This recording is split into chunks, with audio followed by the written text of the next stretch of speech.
The suitcase lay open on the bed, half filled, when Daniel walked through the front door and stopped in the hallway. Claire did not turn around. Her hands moved quickly, folding a blue sweater, placing it into the case with the same calm she might use to pack for a weekend trip. But this was not a weekend trip, and somewhere deep in his chest, Daniel already knew it. "What is this?" he asked, though the words came out smaller than he meant them to. Claire finally looked at him. Her eyes were dry. That was the part that frightened him most. No tears, no shouting, no slammed doors. Just a quiet, steady woman folding her life into a single suitcase. "I'm leaving Daniel," she said. "Tonight." He laughed, a short, nervous sound, because surely this was another argument, the kind they had had a dozen times before. He set his laptop bag down on the chair by the door, the same chair where he had thrown his coat every night for the last 3 years, without noticing that Claire sat alone at the dinner table behind him. "You're not leaving," he said. "We had a fight. People don't pack suitcases over a fight." "We didn't have a fight," Claire said. "You came home at 11, ate cold pasta standing at the counter, and went to bed. That's not a fight, Daniel. A fight would mean you were paying enough attention to argue with me." He didn't have an answer for that. He stood in the doorway of their bedroom, the room that used to feel like the safest place in the world, and watched his wife pack away 6 years of marriage as if she had rehearsed it. In truth, she had. Not the packing itself, but the decision. It had been growing inside her for months, the way a crack spreads slowly through glass until one day, without warning, the whole thing shatters. Tonight had simply been the night the glass gave way. 3 years earlier, none of this would have seemed possible. Daniel and Claire Morrison had built a life that looked, from the outside, like the kind of marriage people admired. Daniel ran a small construction company he had started with borrowed money and a stubborn kind of hope. Claire taught art at the local community center and filled their apartment with half-finished paintings and the smell of fresh coffee. They used to take long drives on Sunday mornings with no destination in mind, just the two of them, the radio low, an easy conversation that never seemed to run dry. Then the company grew. A large contract came through, then another, and suddenly Daniel was no longer a man with a small crew and a modest office. He was managing dozens of employees, juggling city permits, chasing payments from clients who never seemed to pay on time. The growth he had dreamed about for years arrived all at once, and it swallowed him whole. At first, Claire understood. She told herself this was temporary, that once the company stabilized, Daniel would come back to her, back to the man who used to leave notes on the bathroom mirror just to make her smile before work. She waited through the first year of late nights, the missed dinners, the phone calls that ended with "I'll be home soon" and stretched into hours. She waited through the second year too, though by then the waiting had changed shape. It was no longer hopeful. It was simply what she did, the way a person gets used to a dull ache and stops mentioning it because mentioning it never seemed to help. By the third year, Claire had stopped waiting altogether. She still set 2 plates at the table some nights, out of habit more than hope, but she no longer expected Daniel to sit across from her. She ate alone, cleared his plate into the refrigerator, and went to bed before he came home. Somewhere in that year, without either of them noticing the exact moment, they had become 2 people sharing a house rather than 2 people sharing a life. Now, standing in the bedroom doorway, Daniel searched Claire's face for some sign that this was still reversible, that if he said the right words, she would stop packing and everything would return to what it had been. But Claire's face held no such invitation. It held only a tired kind of clarity, the look of someone who had finally stopped hoping for a version of him that no longer existed. "Claire, please," he said, stepping into the room. "We can talk about this. Whatever it is, we can fix it." "You keep saying that," Claire replied, zipping the suitcase closed. "We can fix it. We'll talk about it. You've said those words for 3 years, Daniel, and nothing ever changes. You say them and then Monday comes and you're back at the office before I wake up. The company needed me. You knew that when we started this." "I knew you wanted to build something," Claire said, her voice steady but sharp now, like a blade drawn slowly from its sheath.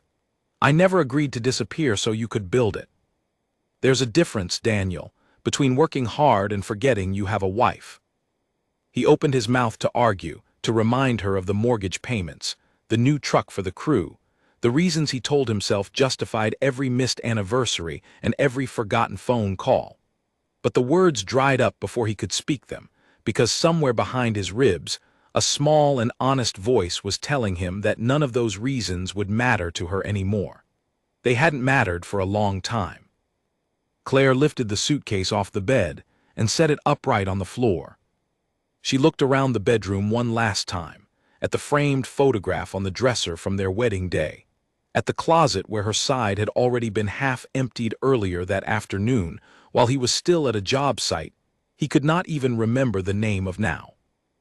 "I'm staying at Megan's for a while," she said. "You don't need to call. I'll call you when I'm ready to talk." "When you're ready to talk," Daniel repeated, the words hollow in his mouth. "Claire, we're married. You can't just leave."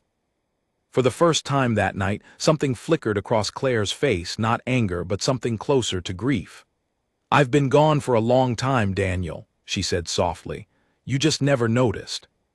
I'm only making it official now." She walked past him, wheeling the suitcase behind her, and he stood frozen in the bedroom, unable to move, unable to find the words that might have stopped her an hour ago, a month ago, a year ago. He heard the front door open, then close, and the sound of her car pulling out of the driveway, fading into the night. The house fell into a silence he had never noticed before. He had come home to an empty house countless times over the past 3 years, arriving after Claire had already gone to sleep, but tonight the silence felt different. It pressed against him from every direction, heavy and complete, as if the walls themselves were reminding him of every night he had failed to notice how empty this place had already become.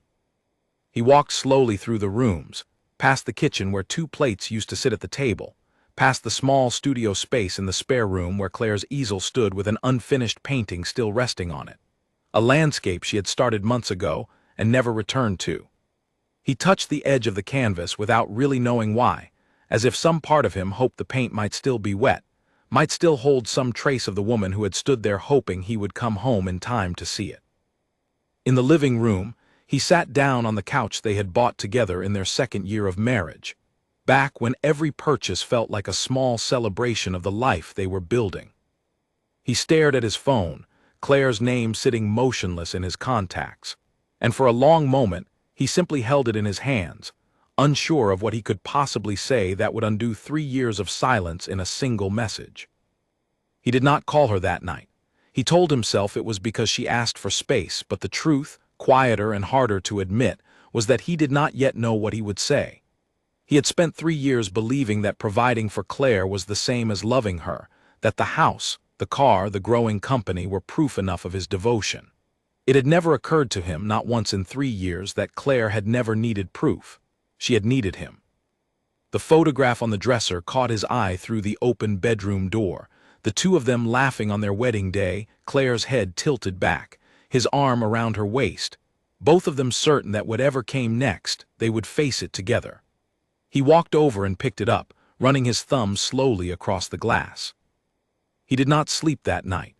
He sat in the quiet house, replaying moments he had barely registered as they happened, the small ways Claire had reached for him, and the small ways he had turned away, distracted by a phone call, a deadline, a version of success that had cost him the one thing that mattered more than any contract he had ever signed. By the time the sun began to rise, casting a pale light through the curtains Claire had chosen years ago, Daniel understood, with a clarity that felt almost violent, that he had spent 3 years building a life that had quietly emptied itself of the person he built it for. And now, for the first time, he had absolutely no idea how to get her back. Megan's apartment smelled like cinnamon candles and fresh laundry, a small comfort against the strange, unmoored feeling that had settled over Claire since she arrived the night before. She sat curled on the edge of the pull-out couch, a mug of tea cooling in her hands, watching the morning light stretch across the unfamiliar living room. "You don't have to explain anything to me," Megan said, setting a plate of toast on the coffee table. "I just want to know you're okay." Claire managed a small smile. "I don't know if I'm okay, I think I'm just finally honest." Megan sat down beside her, tucking her legs underneath herself the way she had since they were children sharing a bedroom. "How long have you been thinking about this?" "Longer than I want to admit," Claire said. "Months at least, maybe longer. I kept telling myself it would get better, that the next contract would be the last big push, and then Daniel would come home and things would go back to normal. But normal kept moving further away, Megan. Every time I thought we'd reached the bottom, there was another late night, another missed dinner, another apology that meant nothing because it never came with anything different." Megan reached over and squeezed her hand. "I remember when you two first got married. You couldn't stop talking about him. Every conversation somehow turned into Daniel this, Daniel that." "I know," Claire said, her voice catching slightly. "That's the part that hurts the most, honestly.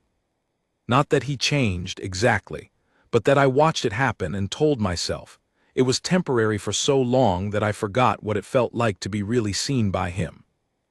The two sisters sat in silence for a moment, the kind of silence that only exists between people who have known each other their entire lives, comfortable and unhurried. Outside, the city was waking up, the sound of traffic and distant construction drifting faintly through the window, an ironic reminder of the very thing that had pulled Daniel away from her in the first place. Claire thought back to the early years of their marriage, to a version of Daniel that felt almost like a stranger now. He used to leave small notes tucked into her lunch bag before she left for the community center where she taught art classes to children after school. Nothing elaborate, just a few words, "Thinking of you today," or "Can't wait to see you tonight." But they had made her feel like she was carried with him even when they were apart. She remembered the Sunday drives, the two of them piling into his old truck with no destination in mind, stopping at roadside diners for pancakes, talking about everything and nothing until the sun went down. Daniel used to ask her about her paintings with genuine curiosity, wanting to know what inspired each piece, what colors she chose and why. He used to sit in her small studio space some evenings, quietly reading while she worked, content simply to share the same room with her.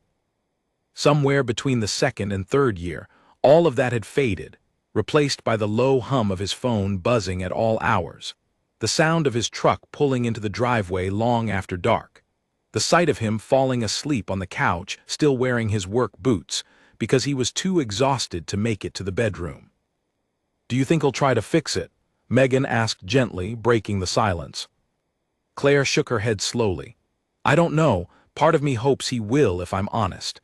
But another part of me is tired of hoping. I spent 3 years hoping he would notice, and it never seemed to be enough. I don't know if I have the strength to hope for much longer."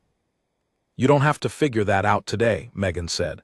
"You can just stay here as long as you need. Take some time, breathe."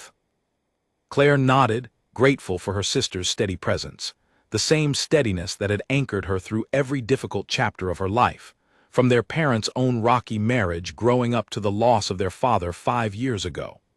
Megan had always been the one who knew when to speak, and when to simply sit quietly beside her, and this morning was no different. Later that day, Claire walked the few blocks to the small art supply store near Megan's apartment, needing air, needing movement, needing something other than the four walls of an unfamiliar living room. The store was quiet, mid-morning on a weekday, and she wandered slowly between the shelves, running her fingers along tubes of paint she had no immediate plans to use. It was here, surrounded by color and canvas, that she first felt something unexpected stir beneath the grief and exhaustion of the past 24 hours. It was a small, quiet feeling, easy to overlook if she wasn't paying attention, but unmistakable once she noticed it. It felt something like possibility.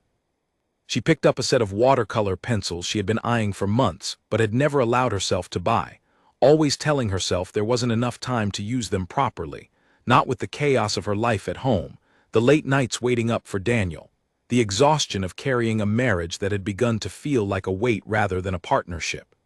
Now, holding the pencils in her hands, she realized she had time, more time than she knew what to do with.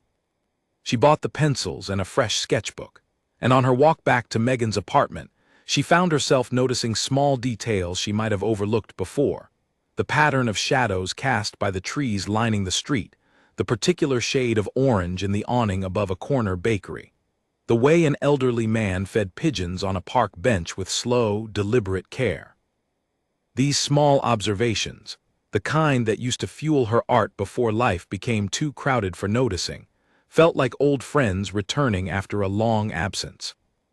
That evening she sat at Megan's kitchen table and opened the sketchbook for the first time, unsure at first what to draw. Her hand hovered over the blank page, hesitant, out of practice. But slowly, almost without her deciding to, lines began to form, the curve of a coffee cup, the fold of a napkin, small ordinary things rendered with a quiet kind of attention she hadn't given anything in years. Megan watched from the doorway, careful not to interrupt, a small smile forming on her face. It was the first time in longer than she could remember that she had seen her sister look, even briefly, like herself again. Across town, Daniel sat in his empty house, staring at a phone that refused to ring. He had gone into the office that morning out of habit more than intention, sitting at his desk for nearly 2 hours without accomplishing anything of substance, his mind circling endlessly back to the sight of Claire wheeling her suitcase out the front door. His business partner, Nathan, noticed something was wrong almost immediately. Nathan had known Daniel since they were teenagers, long before either of them had wives or companies or mortgages, and he could read Daniel's moods with the ease of someone who had spent decades paying attention. "You look like someone ran over your dog," Nathan said, dropping into the chair across from Daniel's desk. "What's going on?" Daniel hesitated, unsure how to say the words out loud, as if speaking them would make the situation more real than it already was. "Claire left last night," he finally said. "She's staying with her sister." Nathan's easy expression faded into something more serious. Left the house for a few days, or left like? "I don't know," Daniel admitted. "She said she needed space. She said she'd call when she was ready to talk." Nathan was quiet for a moment, choosing his words carefully. "Daniel, I've watched you disappear into this company for the past 3 years. I mean that as your friend, not as a criticism. But even I noticed how little time you were spending at home. If I noticed, Claire definitely noticed." The words landed harder than Nathan probably intended, but Daniel didn't argue. He simply nodded, staring down at the surface of his desk, littered with permits and invoices that suddenly felt meaningless compared to the silence waiting for him back at the house. "What do I do?" Daniel asked, his voice quieter than Nathan had ever heard it. "Honestly, I don't know if there's a quick fix," Nathan said. "But if you actually want her back, you can't just tell her things will change. You have to show her, and that probably means slowing down, even if it costs you something here." Daniel looked around the office, at the framed photo of the crew standing in front of their first completed building, a moment he had once considered one of the proudest of his life. Now, all he could think about was another photograph, the one on his dresser at home, Claire laughing on their wedding day, a version of happiness he had let slip away one late night at a time. That evening, alone again in the too quiet house, Daniel sat down and, for the first time in longer than he could remember, allowed himself to think honestly about the last 3 years, not in terms of contracts won or crews managed, but in terms of moments missed.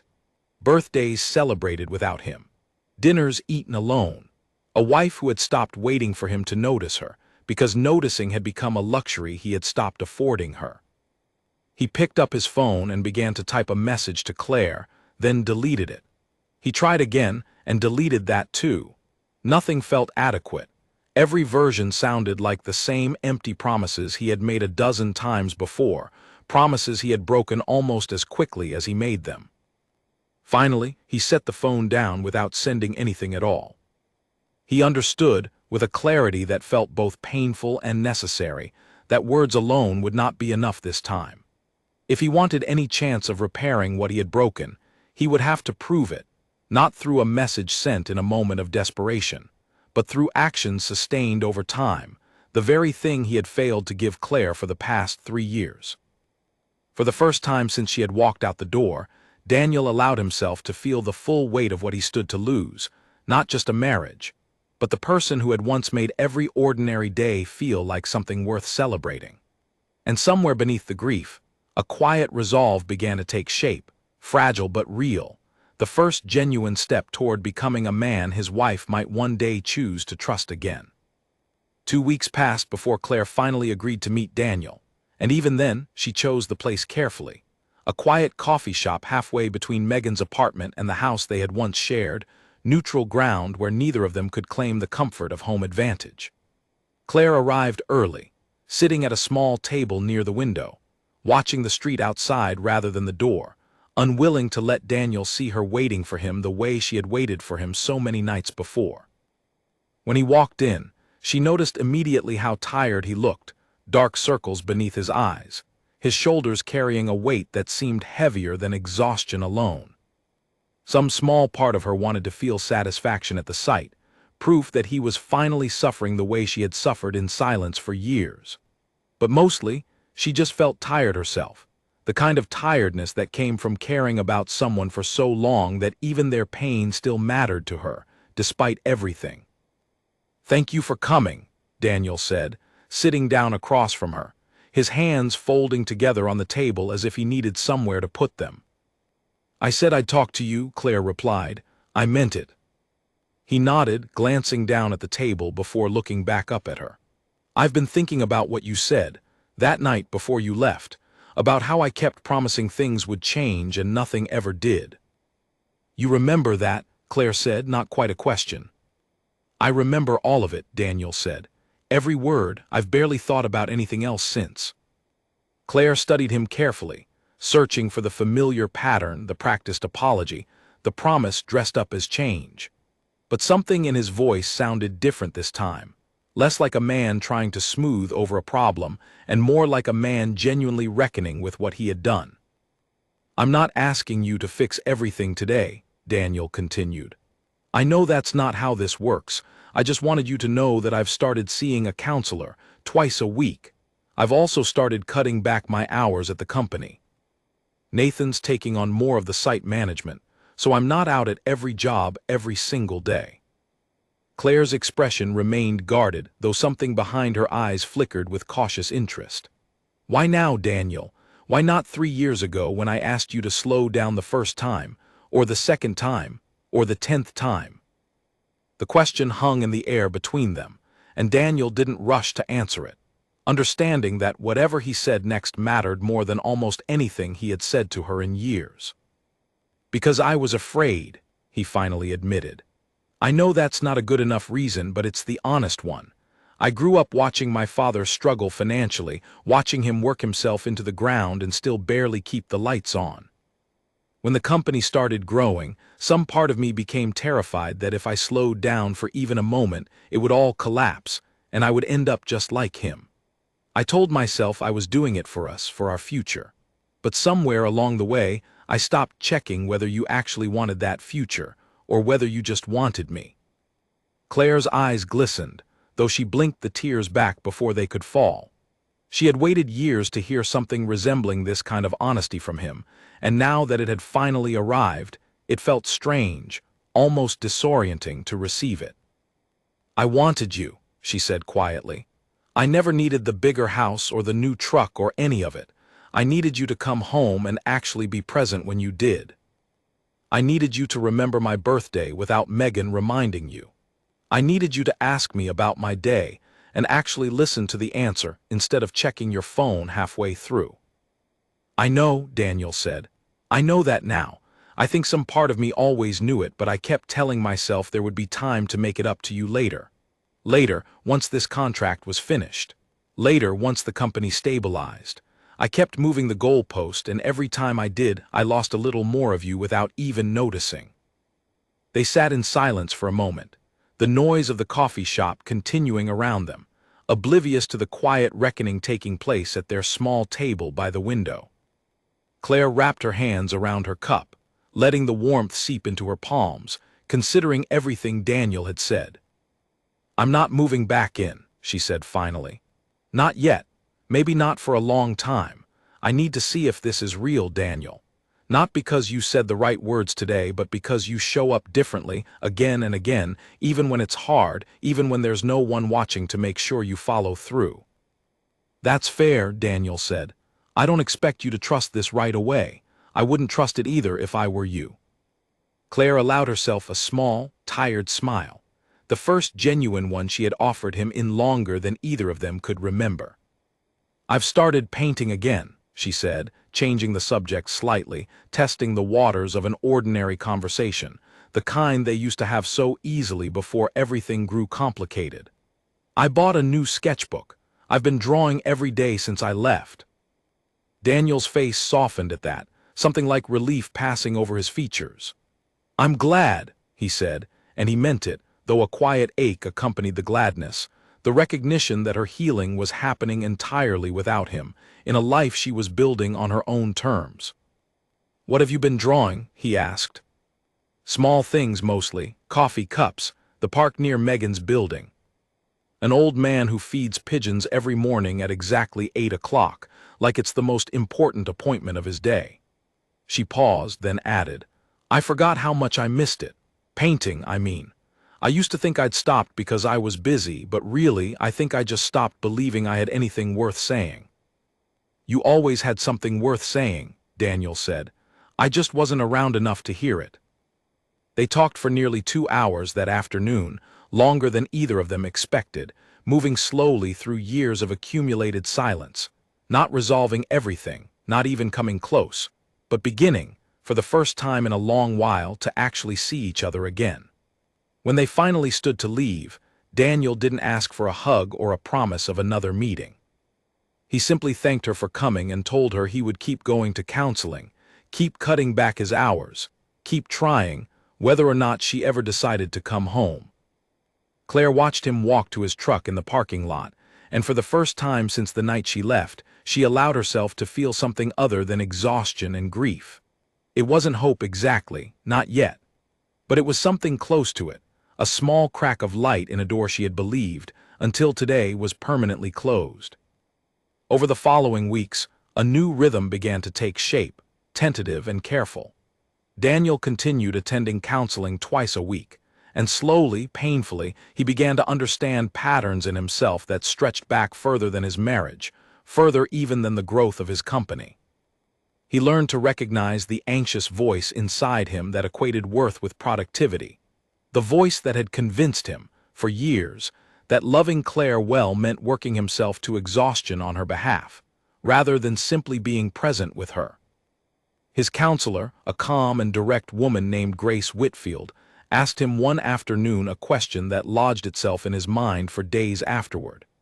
If Claire never lets you prove any of this to her, Grace asked, if she decides, after everything, that she doesn't want to come back, will the changes you're making still matter to you? Daniel had sat with that question for a long time before answering. Yes, he finally said, surprising himself with the certainty in his own voice.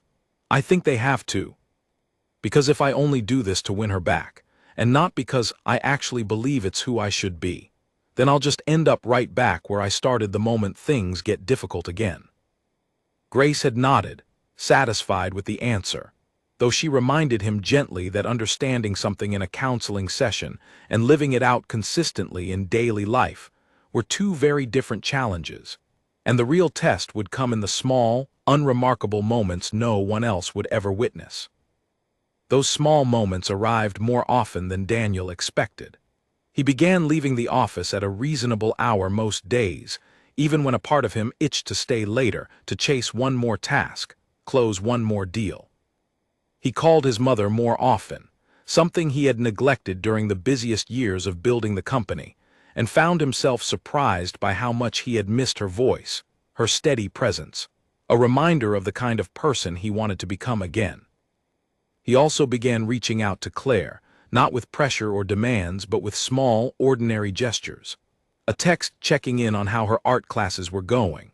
A message letting her know he'd finally fixed the leaking faucet in the kitchen that had bothered her for months before she left. He never asked when she might come home. He simply kept showing up, in whatever small way she allowed. Claire, for her part, remained cautious, unwilling to let herself believe too quickly in a version of Daniel that might disappear again the moment life grew stressful. But she noticed the consistency, week after week, the way his messages never came with hidden expectations attached, the way he seemed genuinely interested in her life rather than using their conversations as a means to negotiate his way back into the house. She continued staying with Megan, continued painting most evenings, filling page after page of her sketchbook with images that felt less like escape now and more like genuine expression. One evening, she showed Megan a finished piece, a watercolor of the coffee shop where she and Daniel had first talked, rendered not with anger or nostalgia, but with a kind of quiet honesty, capturing both the distance still between them and the fragile beginning of something new. "It's beautiful," Megan said, studying the painting carefully. "How do you feel looking at it?" Claire considered the question seriously before answering. "Cautiously hopeful, I think," she said. "I'm not ready to trust it completely, but I don't want to close the door on it either." "Not yet." Outside the window, evening settled slowly over the city, and somewhere across town, Daniel sat alone in the quiet house, working through another counseling worksheet Grace had assigned him, determined, in whatever small and unremarkable way he could manage, to become a man worth trusting again, regardless of how long that process might take, and regardless of whether Claire ever decided to walk back through that front door. A month into their careful, tentative rebuilding, Daniel's old habits nearly broke everything apart again, and it happened on an ordinary Tuesday, the kind of day that gave no warning of the test it was about to become. A major client called that morning demanding an emergency meeting, threatening to pull a contract worth more money than Daniel's company had earned in the previous 2 years combined. Nathan tried to handle it alone, but the client insisted on speaking directly with Daniel, and for a moment, standing in his office with his phone buzzing relentlessly, Daniel felt the old familiar pull, the instinct to drop everything, cancel his evening plans, and throw himself entirely into solving the crisis, the way he would have without a second thought 3 years earlier. The evening plans in question were dinner with Claire, their first dinner together since she had left, arranged carefully over the past week through a series of increasingly warm text messages. It was meant to be a small step, nothing more than a shared meal at a quiet restaurant, but to both of them it represented something larger, a test of whether the changes Daniel claimed to be making could actually withstand real pressure. Daniel stared at his phone, the client's number flashing on the screen, and felt the old anxiety rising in his chest, the fear that if he didn't handle this personally, everything he'd built might unravel. For a long moment he stood frozen in his office, caught between two versions of himself, the man who had spent 3 years proving his worth through relentless work, and the man he was trying, however imperfectly, to become. He thought of Grace's question from weeks earlier. If Claire never lets you prove any of this to her, will the changes still matter? He thought of Claire's face in the coffee shop, the careful, guarded hope in her eyes as she agreed to give him this chance. And slowly, deliberately, he set his phone down on the desk. "Nathan," he said, walking into his partner's office, "I need you to handle this one fully, not just tonight, the whole thing. I trust you to manage it." Nathan raised an eyebrow, clearly surprised. "You sure? This client's been a headache for months. They might actually walk if it's not you on the call." "Then they walk," Daniel said, and the words surprised him as much as they surprised Nathan. "I have somewhere I need to be tonight, and it matters more than this contract does."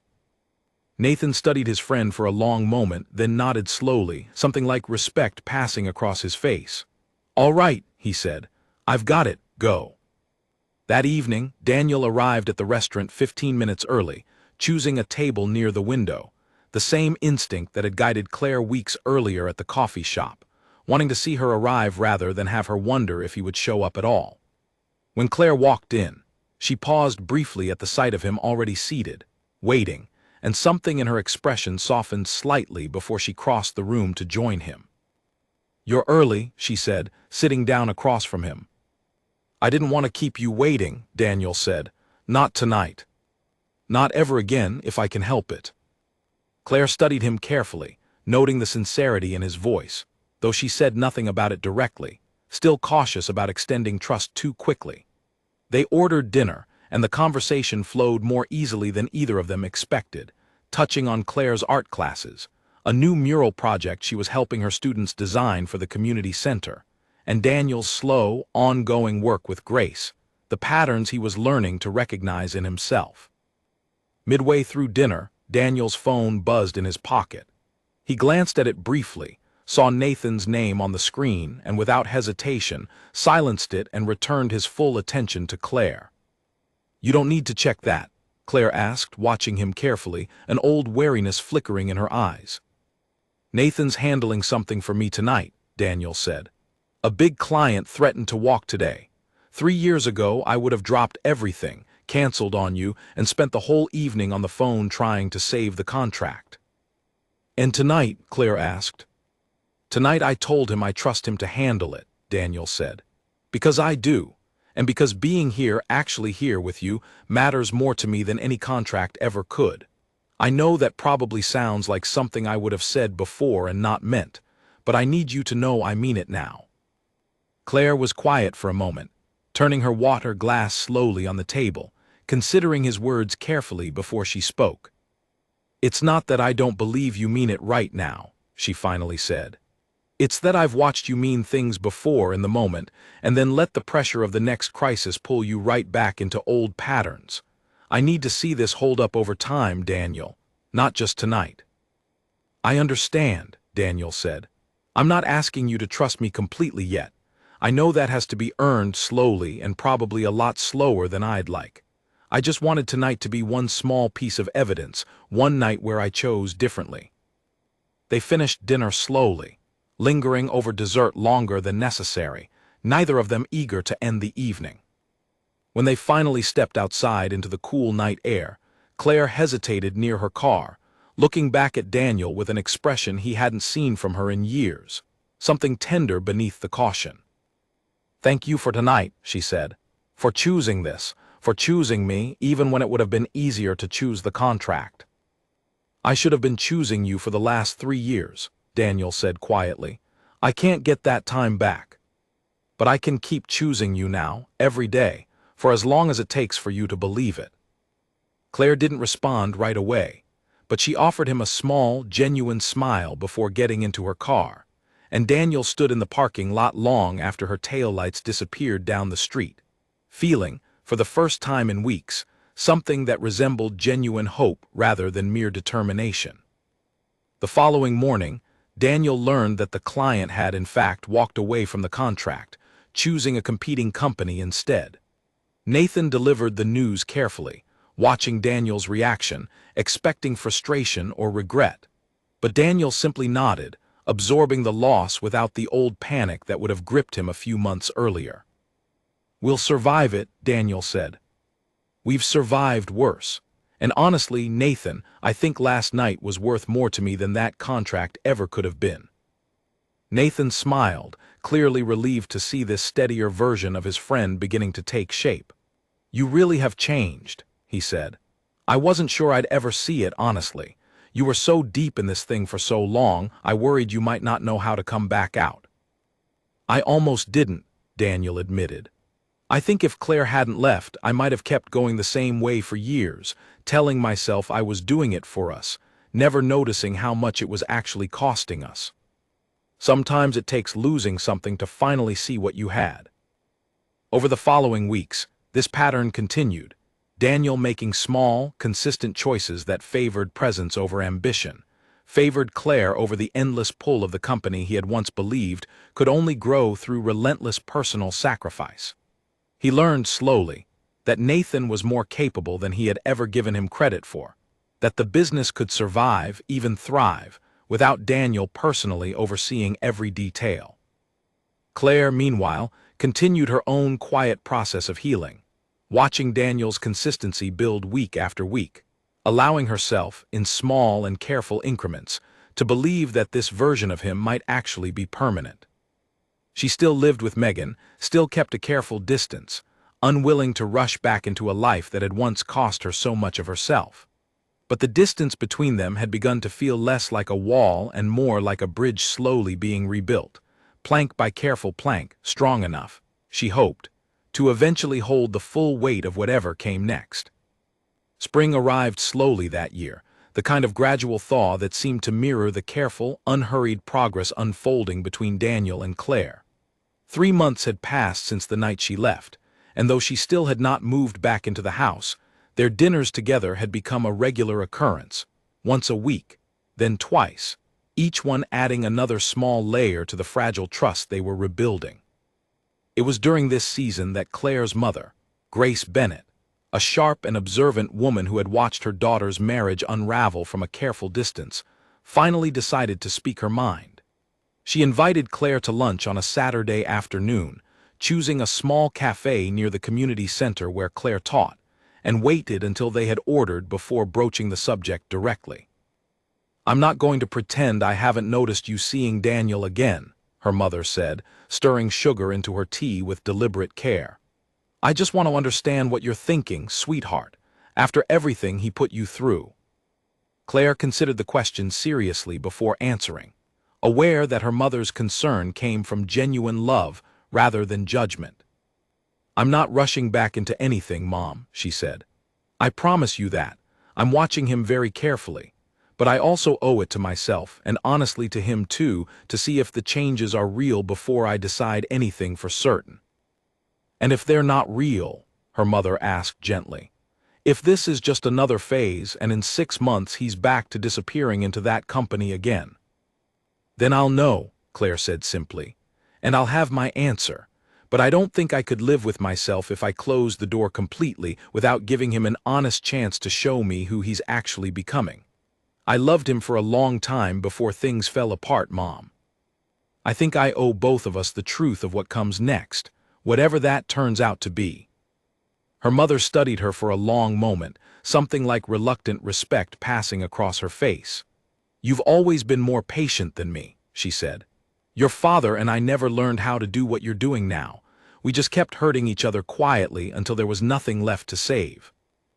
It was the first time Claire had heard her mother speak so openly about the difficulties in her own marriage, and the admission settled something uncertain inside her, a quiet reminder that the work she and Daniel were doing now, however slow and uncertain, was worth the effort it demanded. That same weekend, Daniel faced his own difficult conversation, this time with his father, Henry Morrison, a man whose relentless work ethic had shaped much of Daniel's own approach to life and ambition. Henry had built a small landscaping business decades earlier, working himself to exhaustion for years to provide for his family, a pattern Daniel had unconsciously absorbed and carried into his own marriage. They sat together on the porch of Henry's house, the late afternoon sun casting long shadows across the yard, and Daniel found himself explaining, haltingly at first, everything that had happened over the past few months: Claire's departure, the counseling sessions, the slow process of learning to separate his sense of worth from his relentless drive to work. Henry listened quietly, his weathered hands wrapped around a cup of coffee, and when Daniel finished, he was silent for a long moment before speaking. "I always thought I was doing right by your mother, working as hard as I did," Henry finally said. "It took me years to understand that she didn't need the bigger house or the newer truck nearly as much as she needed me actually present in our own home. By the time I figured that out, a lot of years had already passed that I can't get back." "Why didn't you ever tell me that?" Daniel asked. "Because I didn't know it myself, not clearly, not until much later," Henry admitted. "And I think some part of me was proud of how hard I worked, proud enough that I didn't want to examine what it might have cost your mother and me underneath all that pride. I'm glad you're figuring this out now, son, while there's still time to change things with Claire. I wasted a lot of years learning this lesson the hard way." The conversation stayed with Daniel long after he left his father's house that evening, a quiet confirmation of everything Grace had been helping him understand in their counseling sessions. He recognized, with a clarity that felt both painful and clarifying, how deeply the patterns of his childhood had shaped his approach to his own marriage, how easily unexamined habits could pass silently from one generation to the next unless someone made the deliberate choice to interrupt them. The following week, Daniel made a decision that surprised even himself. He approached Nathan with a proposal to formally restructure the company's leadership, promoting Nathan to co-owner status and redistributing a significant portion of the daily operational responsibilities that Daniel had clung to so tightly for years.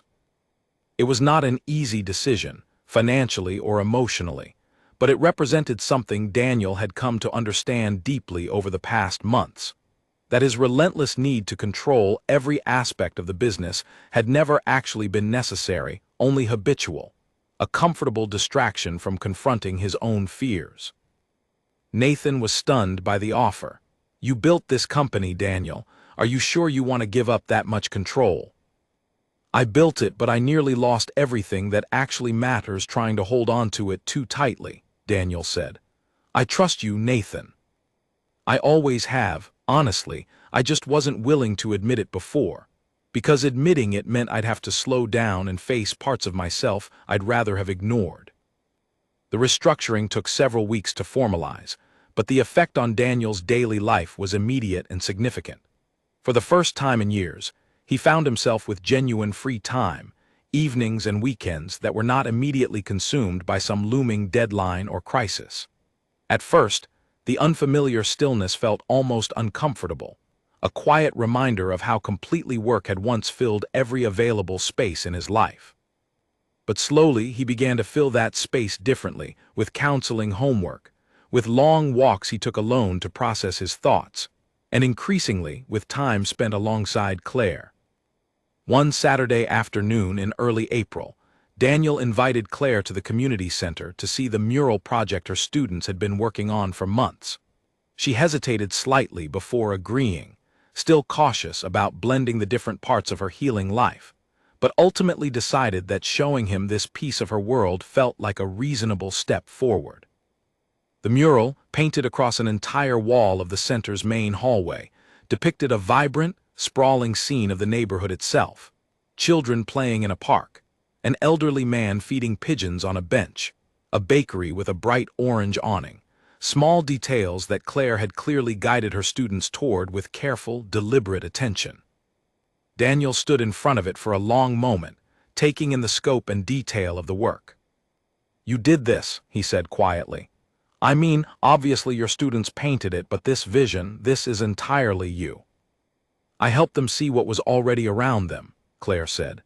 "Most of them walk past these same streets every single day without really noticing any of it. Teaching them to actually look, to actually pay attention, that's the part I love most."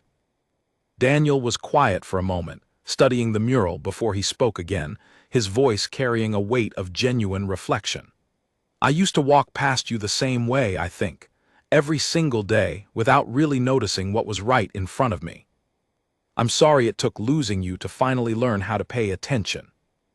Claire didn't respond immediately, but she reached out and took his hand, a small gesture, tentative and brief, the first time she had willingly touched him since the night she left. Daniel felt the weight of that small act more powerfully than he could have anticipated, a quiet signal that perhaps, slowly and carefully, the bridge between them was beginning to hold. They walked together through the community center afterward, Claire introducing him to several of her students, who spoke enthusiastically about the mural project and their plans for future artwork around the neighborhood. Daniel listened with genuine interest, asking questions, remembering names, present in a way that felt entirely unfamiliar to the man he had been just a few months earlier. As they left the building together that evening, walking slowly toward the parking lot beneath a sky streaked with the soft colors of sunset, Claire finally voiced something she had been considering carefully for weeks. "I think I'd like to try coming home for a visit next weekend," she said. "Not moving back in, not yet, just a visit to see how it feels." Daniel stopped walking, turning to face her fully, careful not to let his hope overwhelm the moment. "I would love that," he said simply.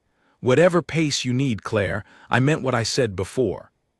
I'm not going anywhere, and I'm not going back to who I was." Claire studied his face for a long moment in the fading light, searching, as she had so many times over the past months, for any sign of the old patterns, the empty promises, the distracted distance that had once defined so much of their marriage. She found none of it, only a quiet, steady sincerity that had slowly, patiently begun to rebuild something she had once believed was permanently lost. "Okay," she said softly, "next weekend then." They stood together in the parking lot a moment longer, neither of them rushing to leave, both of them aware that something significant had just shifted between them, fragile still, but undeniably real, a small and hopeful step toward whatever future they might yet build together. The visit home arrived with a strange mixture of nerves and quiet anticipation for both of them. Claire spent the morning deciding, then reconsidering what to wear, eventually settling on a simple sweater she used to wear often before everything fell apart, a small, unspoken signal to herself that she was allowing pieces of her old life back into the present, carefully and on her own terms.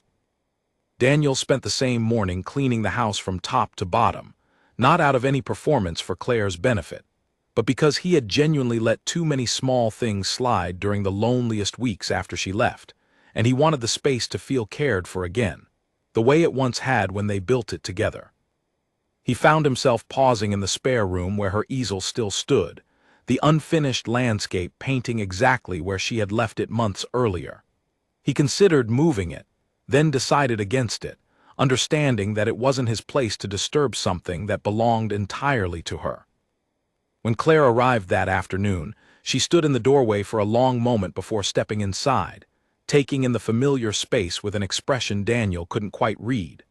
The house looked the same mostly, though she noticed small differences immediately: fresh flowers on the kitchen table, the leaking faucet finally repaired, a stack of counseling worksheets sitting neatly on the desk in the living room rather than hidden away. "It feels strange being back," Claire admitted, walking slowly through the living room. "Familiar but strange." "Take your time," Daniel said, keeping his distance, careful not to crowd her. "There's no rush. We can just sit if you want, or I can show you what's changed if that would help." Claire nodded, and they spent the next hour moving slowly through the house together, Daniel pointing out small changes, some practical, like the newly organized garage, others more personal, like the growing stack of books on his nightstand, subjects he had never shown interest in before: communication, emotional patterns, the psychology of childhood influence on adult relationships. "You've really been reading all this?" Claire asked, picking up one of the books and flipping through pages marked with careful annotations in Daniel's handwriting. "Every night," Daniel said. "Grace recommends most of them. Some of it felt uncomfortable to read at first, honestly, seeing so many of my own patterns described so clearly on the page. But it's helped me understand things about myself I never took the time to examine before." They eventually made their way to the spare room, and Claire paused at the sight of her easel, the unfinished landscape still exactly where she had left it. She ran her fingers gently along the edge of the canvas, a quiet, thoughtful expression settling over her face. "I thought about finishing this so many times," she said softly. "But it never felt right without being here, in this room, where I started it." "You can finish it whenever you're ready," Daniel said. "The room's still yours, Claire. It always will be, whether or not you decide to come back permanently." Claire looked at him then, something shifting behind her eyes, a recognition perhaps of how much had genuinely changed in the months since she left. "Thank you," she said, "for keeping it as it was, for not trying to erase what happened by rearranging everything before I was ready to see it."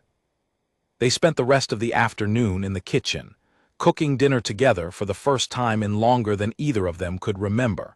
A simple pasta dish that had once been one of their favorites during the early years of their marriage. The process felt awkward at first, both of them slightly unsure of their old rhythms in the kitchen. But slowly, gradually, an old ease began to return: small jokes, comfortable silences, the quiet pleasure of simply working alongside someone who genuinely wanted to be there. Over dinner, they talked more openly than they had in any of their previous meetings, moving beyond careful, guarded conversation into something closer to genuine vulnerability. Claire spoke about her fears, not just about Daniel's potential for relapse into old patterns, but about her own fears of losing herself again in a relationship. of slowly sacrificing pieces of her own identity the way she felt she had during the hardest years of their marriage. "I don't want to go back to being someone who waits," she said. "Even if you never disappear into work again, I don't want to lose the parts of myself I've found while I've been away. The painting, the confidence, the sense that I can build a full life on my own if I need to." "I don't want that either," Daniel said, and he meant it fully, understanding now, in a way he hadn't before, that loving Claire well meant supporting the fullness of who she was, not simply providing a comfortable life for her while quietly expecting her to remain in the background of his own ambitions. "I want you to keep painting, keep teaching, keep building whatever life makes you feel most like yourself.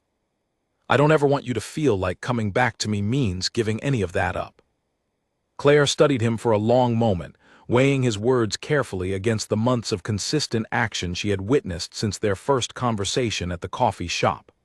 "I believe you mean that," she finally said. "I think, for the first time since I left, I actually believe you mean it."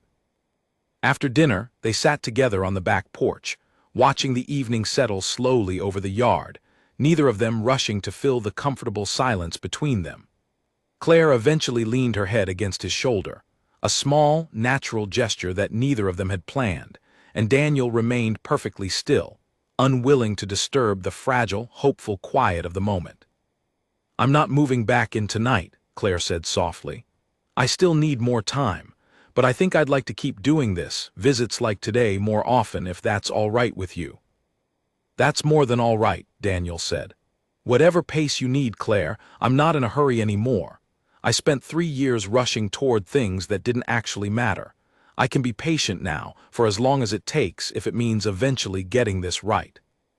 They sat together on the porch until the sky darkened fully, talking quietly about small, ordinary things, Claire's students, Nathan's growing role at the company, plans neither of them had allowed themselves to consider in months. When Claire finally prepared to leave that evening, she paused at the front door, turning back to face Daniel one last time. "Thank you for today," she said, "for giving me the space to come back on my own terms and for showing me in so many small ways that you're actually becoming someone different." "Thank you for giving me the chance," Daniel replied. "I know I don't deserve it yet, not fully, but I promise you I'm going to keep earning it every single day for as long as you'll let me." Claire smiled, a genuine, unguarded smile that reached fully into her eyes for the first time since the night she had packed her suitcase and walked out that same front door. She hugged him briefly before leaving, a small, warm gesture that carried more weight than either of them could have easily put into words. Driving back to Megan's apartment that evening, Claire found herself smiling quietly to herself, cautiously allowing a fragile sense of hope to settle over her. The recognition that perhaps, slowly and carefully, something genuinely new was beginning to take shape between them, built not on the empty promises of the past, but on the patient, consistent evidence of real, sustained change. Over the following weeks, these visits became a regular part of their rebuilding. Once, then twice a week, each one adding another careful layer of trust to the foundation they were slowly reconstructing together.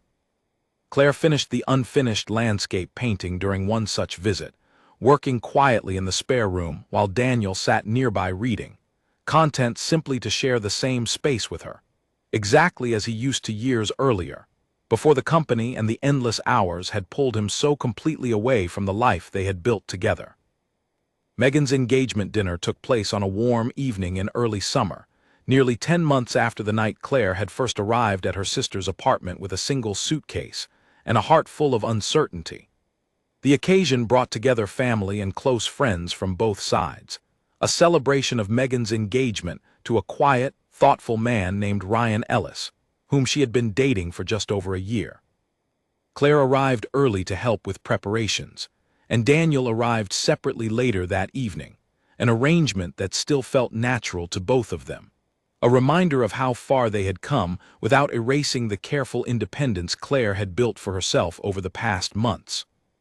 She still had not moved back into the house permanently, though her visits had grown more frequent, and increasingly they had begun discussing what a future together might actually look like, slowly, Without rushing toward conclusions neither of them felt fully ready to make. The dinner itself unfolded warmly, filled with laughter and easy conversation among family members who had watched, from various careful distances, the slow rebuilding of Daniel and Claire's relationship over the past several months. Grace Bennett, Claire's mother, watched the two of them throughout the evening with quiet, careful attention, noting the easy way Daniel refilled Claire's water glass without being asked, the way he listened attentively when she spoke, present in a manner that felt entirely different from the distracted, hurried version of himself she remembered from years earlier. Henry Morrison, Daniel's father, pulled his son aside briefly during a lull in the evening, resting a hand on his shoulder with quiet pride. "I can see the difference in you," Henry said. "It's a good thing to see, son. I only wish I'd learned this lesson as young as you have." "It's still a work in progress," Daniel admitted. "Some days are easier than others, but I'm not going back to who I was before. I know that much for certain." Later in the evening, after most of the guests had settled into comfortable conversation around the yard, Daniel found himself alone with Claire near the edge of the garden, the string lights overhead casting a soft glow across the grass. It was the first quiet moment they had shared all evening, away from the noise and celebration surrounding them.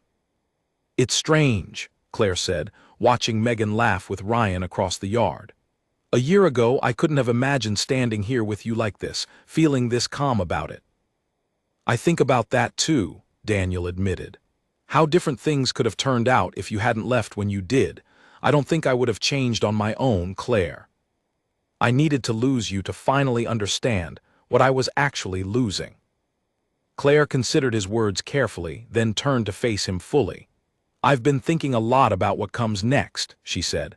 "About moving back in, I mean, fully, not just for visits." Daniel felt his heart quicken slightly, though he kept his expression carefully measured, unwilling to pressure her toward a decision she needed to reach entirely on her own terms. "What have you been thinking?" he asked. "I think I'm ready," Claire said softly. "Not because everything feels perfectly resolved, because it doesn't, not completely. But because I've watched you show up consistently for nearly a year now, in small ways and large ones, even when it would have been easier to slip back into old patterns. I think that's the kind of evidence I needed before I could trust this fully."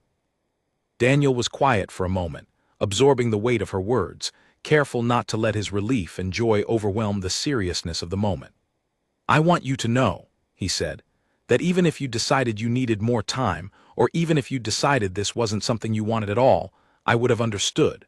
I would have kept working on myself regardless, because I finally understand that becoming a better version of myself isn't just about winning you back. It's about becoming someone I can actually respect." "I know that," Claire said. "And honestly, that's part of why I trust this now. You're not doing any of this just to convince me to come home. You're doing it because you actually believe in it. That makes all the difference." They stood together quietly for a moment, the sounds of the engagement celebration drifting softly around them, before Claire reached for his hand, lacing her fingers through his with a gentle, deliberate confidence that hadn't been present in any of their previous, more tentative moments of physical closeness. "I'd like to come home," she said, "properly this time, not as an ending to everything that happened, but as a new beginning built on everything we've both learned." Daniel felt a lump rise in his throat, and for a moment he simply held her hand, unable to find words adequate to the depth of relief and gratitude filling his chest. "Thank you," he finally managed, "for giving me this chance. For being patient enough to watch me actually change, instead of just accepting the same empty promises I used to offer without ever following through." "Thank you for actually changing," Claire said. "It would have been easy to promise things and then quietly slip back into the same patterns the moment life grew difficult again. You didn't do that. You kept choosing differently, even when it cost you something, even when no one was watching to make sure you followed through." They rejoined the celebration shortly after, and though neither of them announced their decision to the wider group that evening, Megan noticed something different in her sister's expression as the night wound down. A settled, genuine happiness that had been slowly returning over the past months, now fully present in a way that felt permanent rather than fragile. "You look happy," Megan said quietly, pulling Claire aside for a moment near the end of the evening. "Really happy, I mean, not just okay." "I am happy," Claire confirmed. "I'm moving back home, Megan. Properly this time." Megan's face broke into a wide smile, though a flicker of careful concern remained beneath her joy. "Are you sure?" she asked. "I want you to be certain, Claire, not just caught up in the emotion of tonight." "I'm sure," Claire said. "I've had 10 months to watch him prove this wasn't just talk. I've seen him turn down work to be present with me. I've seen him rebuild his relationship with his father, restructure his entire company, spend hours every week working through things about himself that most people never bother examining at all. This isn't the same man who let 3 years slip away without noticing. He's different now, genuinely different, and I trust that difference enough to build a life around it again." Megan hugged her sister tightly, genuine happiness overtaking her earlier caution. "I'm so glad," she said. "You deserve this, Claire. After everything, you deserve to be happy." The following weekend, Claire moved the last of her belongings out of Megan's apartment and back into the house she had once left behind with a single suitcase and a heart full of uncertainty. The process felt entirely different this time, unhurried and deliberate. Each box carried carefully into a home that had been quietly, patiently rebuilt over the past 10 months into something neither of them had fully anticipated when this difficult chapter of their story first began. That evening, standing together in the kitchen where they had shared so many careful, tentative dinners over the past months, Daniel and Claire looked around the home they had once nearly lost entirely, now filled again with the promise of a genuinely rebuilt life, stronger and more honest than the one that had slowly crumbled under the weight of neglect and misplaced priorities. "We're not the same people we were before," Claire said softly, leaning against the counter, watching Daniel finish setting the table for dinner. "I don't think we could go back to that even if we wanted to." "I don't want to go back," Daniel said. "I want to keep building forward with everything we've learned. Slower this time, more honest. More present." Claire smiled, crossing the kitchen to stand beside him. And for the first time in what felt like years, the silence between them carried no weight of unspoken resentment or quiet loneliness. Only the comfortable, genuine peace of two people who had fought hard, individually and together, to rebuild something worth keeping. A year after Claire moved back home, on a quiet Tuesday evening that carried no particular significance beyond the fact that it was simply another ordinary day in their rebuilt life together, Daniel came home from work at exactly the time he said he would, carrying a small bouquet of flowers he had picked up on impulse from the shop near his office. Not for any anniversary or special occasion, but simply because he had thought of Claire during his drive home and wanted her to know it. Claire was in the spare room when he arrived, working on a new painting, a commission she had recently taken on for a local restaurant looking to brighten its dining room walls. She heard the front door open, followed by Daniel's footsteps moving through the house, and felt none of the old anxious uncertainty that used to accompany the sound of him coming home during the difficult years of their marriage. Instead, she felt only a settled, comfortable warmth, the simple pleasure of knowing he was home, present, and genuinely glad to see her. "I brought you something," Daniel said, appearing in the doorway of the spare room holding out the small bouquet.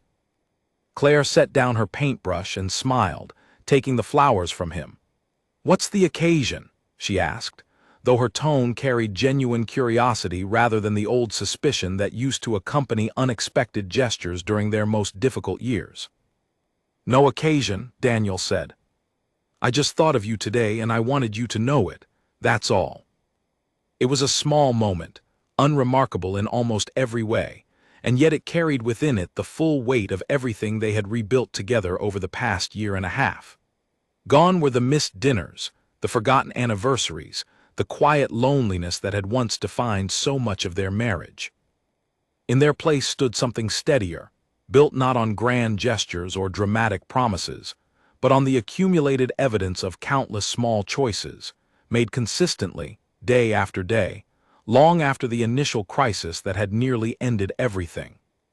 They sat together in the spare room that evening, Daniel reading quietly while Claire finished her painting, exactly as they had during so many evenings over the past year, comfortable in each other's presence without needing constant conversation to fill the space between them. It was a scene that would have seemed impossibly distant during the loneliest months of their separation. And yet here it was, ordinary and unremarkable, precisely because it had become the genuine foundation of their daily life together. Nathan had become a full and equal partner in the company by then, and Daniel found himself with a schedule that allowed for genuine presence at home, evenings free for dinners together, weekends open for the kind of unhurried time they had lost so completely during the busiest years of the company's early growth. The business continued to thrive under their shared leadership, proving, contrary to Daniel's old fears, that stepping back from relentless personal control had strengthened rather than weakened what they had built.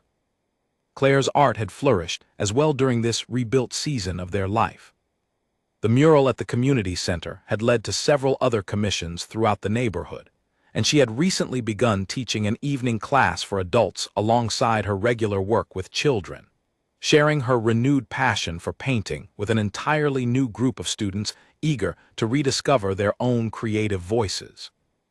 One evening in late autumn, nearly 2 years after the night Claire had first packed her suitcase and walked out the front door, they sat together on the same back porch where Claire had leaned her head against Daniel's shoulder during that first tentative visit home, watching the sunset paint the sky in soft shades of orange and gold. "Do you ever think about that night?" Claire asked quietly, watching the colors shift slowly across the horizon. "The night I left." Daniel considered the question carefully before answering. "Every so often," he admitted, "not with the same pain it used to carry, but as a reminder. I think I needed that night, as painful as it was, to actually understand what I was doing to us. I don't think I would have changed without it." "I think about it too," Claire said, "but differently than I used to. For a long time it felt like the worst night of my life. Now I think of it more as the beginning of something, even though it didn't feel that way at the time. If I hadn't left, I don't think either of us would have become who we are now." "Do you regret it?" Daniel asked. "The years before that night, I mean. All the time we lost." Claire was quiet for a moment, considering the question honestly before answering. "I regret that it happened," she said. "I regret the years I spent feeling invisible in my own home, but I don't regret where we ended up, Daniel. I think, in a strange way, we needed to lose each other to actually learn how to keep each other. I don't think I could say the same thing about the version of us that existed before everything fell apart." Daniel reached for her hand, holding it gently as the last light of the sunset faded slowly into evening. "I used to think success meant building something big," he said. "The company, the contracts, all of it. I thought if I built enough, it would prove something about my worth. It took losing you to understand that none of it meant anything if I didn't have someone to actually share it with." "You have that now," Claire said softly, "for as long as you keep choosing it every single day the way you have been." "I will," Daniel said, and the promise carried a different weight than any promise he had made during the difficult years before her departure, not because the words themselves were more elaborate, but because both of them understood now, fully and completely, exactly what it would take for that promise to remain true. They sat together on the porch until the sky darkened fully into night, the same comfortable silence settling over them that had defined so many of their evenings together over the past year and a half, no longer weighed down by unspoken resentment or quiet loneliness, but filled instead with the steady, genuine peace of two people who had fought hard, individually and together, to rebuild something worth keeping. Inside the house behind them, the unfinished landscape painting that Claire had once left abandoned in the spare room now hung framed on the living room wall, a quiet reminder of everything they had both learned during the most difficult chapter of their marriage. It served, in its own small way, as a symbol of everything that had changed between them, a story that had once seemed destined to end in permanent separation, transformed instead into something far more meaningful than either of them could have imagined during those painful early days of distance and regret. Their story had never been about a single dramatic moment of reconciliation, but rather about the slow, patient accumulation of countless small choices, made consistently over time, long after the initial crisis had passed. It was a love story rebuilt not on grand gestures, but on genuine presence, sustained day after day, evening after evening, until trust that had once seemed permanently broken had grown, slowly and carefully, into something stronger and more honest than either of them had known before. And as the night settled fully over their quiet home, Daniel and Claire remained there together on the porch, present with each other in the ordinary, unremarkable way that had once seemed impossibly distant. Now simply and genuinely their life, built together, one honest day at a time. 3 years after Claire moved back into the home they had nearly lost, a new chapter began to unfold, one neither of them had fully anticipated during the difficult early months of rebuilding. Claire discovered she was expecting their first child, and the news arrived not with the anxious uncertainty it might have carried during the darkest years of their marriage, but with a settled, genuine joy that reflected everything they had worked to build together. Daniel adjusted his already reduced work schedule further to prepare for the arrival, and Nathan, now fully established as an equal partner in the company, encouraged him without hesitation. "Go be present for this," Nathan said, when Daniel hesitated to ask for additional flexibility. "You've spent the last few years proving that presence matters more than hours logged at the office. This is exactly the moment to keep proving it." Claire continued teaching throughout much of her pregnancy, her students delighting in decorating the classroom with small handmade gifts as her due date approached. She found herself painting more prolifically than ever during those months, filling an entire new sketchbook with images of the nursery slowly taking shape, soft colors and gentle shapes that Daniel helped her choose during long, unhurried weekend afternoons spent together preparing for the baby's arrival. Their daughter, Amelia, was born on a cold morning in early winter, and Daniel stood beside Claire throughout the entire delivery, present in every moment in a way that felt entirely natural now. A far cry from the distracted, absent man he had once been during the most difficult years of their marriage. Holding his daughter for the first time, Daniel felt a fresh wave of gratitude for the painful lessons that had reshaped him years earlier, understanding clearly that without that difficult season of loss and rebuilding, he might never have become the kind of father capable of being fully present for this new chapter of their life. The early months of parenthood brought their own challenges, sleepless nights, and the steep learning curve of caring for a newborn, but Daniel and Claire faced these challenges together in a way that felt fundamentally different from how they might have handled similar stress years earlier. Where once a crisis might have sent Daniel retreating further into work, seeking control and distraction in professional demands, he now leaned into the difficulty alongside Claire, taking turns with nighttime feedings, learning the particular rhythms of their daughter's needs, present through both the exhausting moments and the small, quiet joys of early parenthood. Grace, Daniel's counselor, remained a steady presence throughout this new season, and Daniel continued seeing her periodically, no longer out of crisis, but out of genuine commitment to ongoing growth. During one session shortly after Amelia's birth, Grace asked him a question that stayed with him for weeks afterward. "How do you want your daughter to remember you when she's grown?"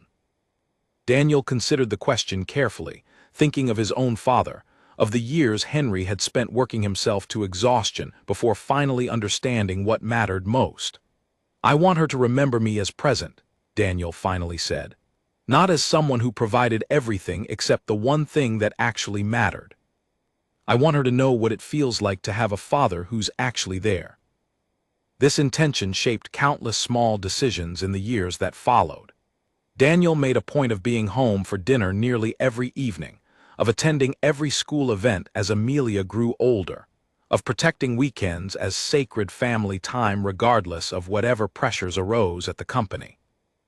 Nathan, watching his friends' continued commitment to this steadier way of living, often remarked that the business itself seemed to thrive more consistently under their shared, balanced leadership than it ever had during the exhausting years of Daniel's relentless personal control.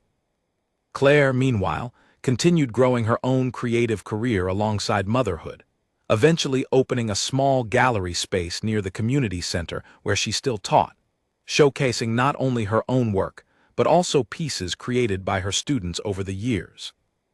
The gallery became a genuine source of pride for both of them, a tangible symbol of the life Claire had built for herself during the months of separation, a life she had ultimately chosen to merge with Daniel's again, but never at the cost of her own identity and passions. When Amelia turned 4, Claire found herself pregnant again, and this time the pregnancy carried none of the underlying anxieties that might have accompanied such news in their earlier, more troubled years together. Their second child, a son they named Oliver, arrived the following spring, completing a family that had been rebuilt from what once seemed like permanent ruins into something genuinely stable and joyful. As the children grew, Daniel found himself reflecting often on the painful lessons of those early years of neglect, careful to model a different kind of partnership for his son and daughter than the one he and Claire had nearly lost. He spoke openly, when the children were old enough to understand, about the importance of presence over achievement, about the mistakes he had made, and the difficult work required to repair them. Claire, for her part, made sure their children understood the value of pursuing their own passions and identities, even within the context of a loving family, determined that neither Amelia nor Oliver would ever feel pressured to sacrifice themselves for the sake of someone else's ambitions. Megan and Ryan, now married for several years themselves, remained close throughout this entire season, their own relationship benefiting in quiet ways from watching Daniel and Claire's hard-won example of what genuine repair and sustained change could look like within a marriage. Megan often told her sister that watching her rebuild her life, first independently and then alongside Daniel, had taught her more about healthy partnership than any advice she might have received elsewhere. Henry Morrison, now well into his later years, took particular joy in his grandchildren, often remarking to Daniel how different this chapter of family life felt compared to his own experience raising children decades earlier, when relentless work had consumed so much of the time he might have spent building similar memories with his own son. "You broke the pattern," Henry told Daniel one afternoon, watching Amelia and Oliver play together in the backyard. "I'm proud of you for that, son. Prouder than I've probably ever told you." Grace Bennett, Claire's mother, watched her daughter's rebuilt family with a similar quiet satisfaction, her earlier concerns about Daniel's capacity for genuine change having long since dissolved into confident trust, built on years of consistent evidence rather than empty promises. She often told Claire how proud she was of the patience and wisdom Claire had shown throughout the entire difficult process, choosing honesty over convenience, giving Daniel a genuine chance to change, while never sacrificing her own boundaries or sense of self in the process. On the 10th anniversary of the night Claire had first packed her suitcase and walked out the front door, Daniel and Claire sat together on their back porch once again, much as they had so many times over the intervening years, watching their 2 children play in the yard as the evening light softened into dusk. It had become something of a quiet tradition between them, marking this particular anniversary not with sorrow, but with grateful reflection on everything they had built together since that painful turning point. 10 years, Claire said softly, watching Amelia chase Oliver across the grass. "It feels both like a lifetime ago and like it happened yesterday." "I think about who we were then sometimes," Daniel said, "how close we came to losing all of this. I don't take any of it for granted anymore, Claire. Not a single ordinary evening like this one." "I know," Claire said, leaning her head against his shoulder, exactly as she had during that first tentative visit home so many years earlier. "I can feel it every day in the way you show up. It's still the thing I'm most grateful for, even after all this time." They sat together quietly as the evening deepened around them, their children's laughter drifting across the yard, a family built not on the absence of hardship, but on the genuine, patient work of repairing what had once been broken, choosing each other again and again, in countless small and ordinary moments, until what had nearly been lost forever had become instead the steady, unshakable foundation of a life neither of them would ever again take for granted. Their story, in the end, had never been about perfection. It had been about the possibility of genuine change, sustained not through grand gestures or dramatic declarations, but through the quiet, consistent choices made day after day, long after anyone was watching to keep score. It stood as a reminder that even the deepest neglect could, with enough honesty and enough patient work, be transformed into something stronger and more genuine than what had existed before. A devastating love story that had, against every early expectation, become instead a lasting and deeply rebuilt one.